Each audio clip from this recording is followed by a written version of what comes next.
Shortly after Jesus Christ established His church, it began to develop deep roots in ancient Europe's fertile soil. Seeking to fulfill their commission to teach all nations, the newly called apostles faithfully sowed the seeds of salvation throughout what would later become Turkey, Greece, Malta, Italy, and other European lands. Although cultural differences between these fledgling congregations were considerable, they shared two things in common: faith in the resurrected Savior and the perpetual peril of persecution. Paul taught that before the Lord's second coming, there would be a falling away first, or great apostasy. After the apostles' death, Christianity continued to spread across the European continent. Yet, in fulfillment of prophecy, in the centuries that followed, disagreements over the doctrine of Christ would lead to discord, suffering, and war. Nevertheless, many held fast to their faith in the Lord and sought to live His teachings as best as they could. Today, cathedrals, artwork, music, and other religious landmarks from every corner of Europe stand as a profound reminder of its rich spiritual legacy. As in ancient times, Latter-day Apostles received the commission to take the gospel to all the earth. In 1837, the prophet Joseph Smith received direction from the Lord to send the first missionaries to England. Despite mounting persecution on both sides of the Atlantic, they exercised faith that truth would prevail and soon began finding individuals and families prepared to receive the message of the restored Church of Jesus Christ. As the British mission prospered, missionaries set off for other parts of Europe. Many left without money and provisions, relying solely on God for their keep. Gradually, converts emerged in what is now Denmark, Sweden, Norway, Iceland, France, Germany, Switzerland, Italy, the Netherlands, Belgium, Romania, Finland, Austria, Hungary, and Malta. Upon performing the first baptism in Italy, Elder Lorenzo Snow remarked that the church has been established, the tree has been planted, and is spreading its roots. As the church grew, so did prejudice and persecution against it, making it increasingly difficult to preach and live the gospel. Nevertheless, European saints persevered in faith, believing they had been called out of the world to build God's kingdom in these latter days. Some would even help to hasten missionary efforts among their people by translating the Book of Mormon into their native languages.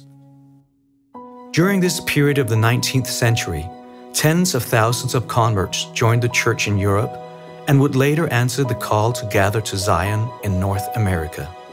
This infusion of European saints forever altered the church, as immigrants not only brought their newfound faith, but also their talents, skills, and distinct cultures with them.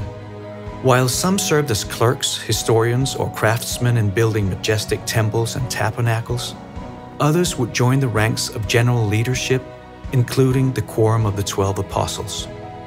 Although immigration dramatically reduced Europe's church membership, these faithful saints did not cut off ties completely with their homelands.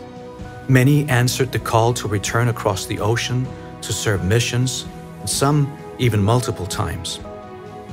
Of today's missionaries serving throughout Europe, many can trace their ancestry back to these original converts, while still others are pioneers as first-generation members of the church.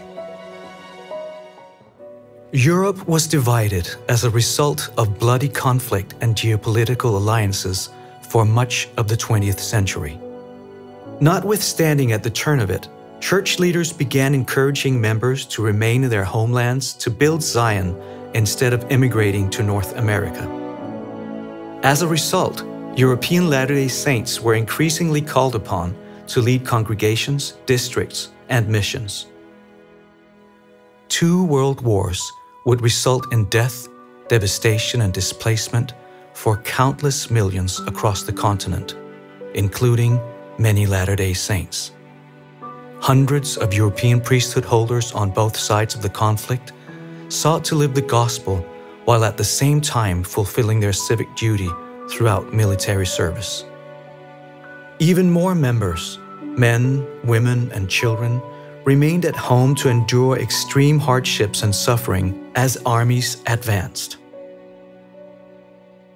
With nations in ash and rubble, saints, both young and old, took it upon themselves to continue sharing their faith, serving others, and living the gospel of Jesus Christ. While the church in Utah sent much-needed aid and resources to the war-torn continent, European saints, many of whom had lost everything themselves, also reached out.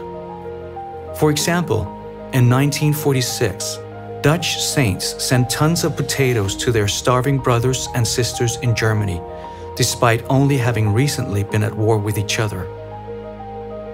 In subsequent years, a rapid increase in members resulted in a pressing need to better house them. Young men and women everywhere were called to serve as building missionaries to help with the construction of chapels. Local members willingly sacrificed their evenings and weekends to assist in these construction efforts. The end result was dozens of meeting houses across the continent and a well-trained cohort of future leaders for the church. At the same time, much of Eastern and Central Europe found itself under the control of communist regimes which limited the movement of people and the expression of ideas, especially faith in God. Latter-day Saints were among those affected by these changes. Despite trying conditions, they often found creative ways to promote their faith. In Czechoslovakia, for example, Latter-day Saints shared gospel teachings while holding yoga classes. In Poland, the church was allowed to open an information bureau staffed by senior missionary couples. In Yugoslavia, basketball star and convert Krešimir Ćosić played church film strips at some of his games.